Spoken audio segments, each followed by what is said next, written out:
त्याचं वक्तव्य जरी असलं तरी कायद्यापेक्षा तो मोठा नाही आहे. कितीही त्यांनी वल्गना केल्या तरी शिवसेना त्याला आपल्या स्टाईलने धडा शिकवेल एवढी खात्री आम्ही आपल्याला या ठिकाणी संजय राऊत देतो. म्हणतात की माझा डीएनए आणि कुणाल कामरांचा डीएनए एकच आहे, त्या पद्धतीने मला माहिती त्यांचा डीएनए काय आहे, शेवटी तो त्यांचा व्यक्तिगत विषय आहे. देवेंद्र फडणवीसांचं वक्तव्य आहे की 2014ला जी युती तुटली त्यामध्ये फक्त 4 जागांवर ही युती तुटली. शिवसेनेचाच मुख्यमंत्री होणार होता, उपमुख्यमंत्रीपद भाजपकडे होतं, मात्र शिवसेना म्हणजे उद्धव ठाकरे अडून बसले. 4 जागांसाठीच युती तुटली आहे खरोखर. हे बघा, त्यावेळेस त्या प्रक्रियेमध्ये माझ्यासारखा कार्यकर्ता नव्हता. दुसरी महत्वाची गोष्ट म्हणजे तुमच्या माध्यमातून असेल किंवा चर्चेच्या माध्यमातून 2-3 जागेचाच फरक होता आणि कदाचित या 2 पावलं मागे सरकला असतो तर आजपर्यंत ती युती टिकली असते आणि हे दिवस त्यांना बघायला मिळाले नसते. पण मला तरी असं वाटतं की ज्यावेळेस घर फिरतं तेव्हा वासं फिरलं की घर फिरतं, तसा हा प्रकार झाला. संजय राऊत इच्छा होती ही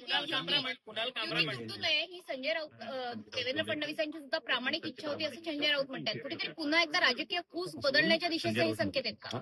नाही, संजय राऊतांची आजचं वक्तव्य जे म्हटलं तुम्ही की त्यांची इच्छा होती देवेंद्रजींची, मग आमची इच्छा होती का युती तोडायची?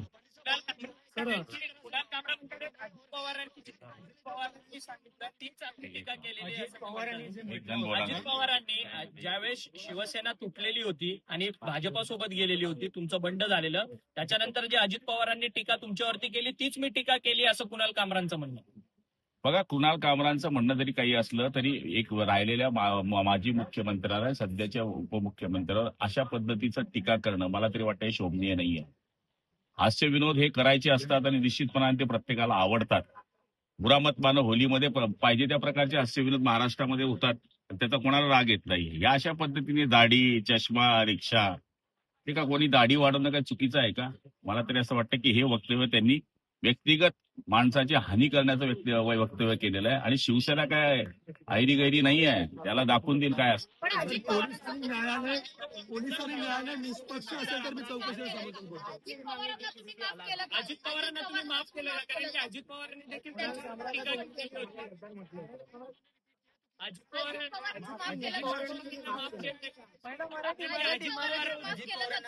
पवारांनी देखील तुमच्यावर टीका केलेली गद्दार म्हणून केली होती.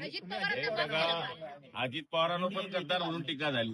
तुमचा अंत झाला.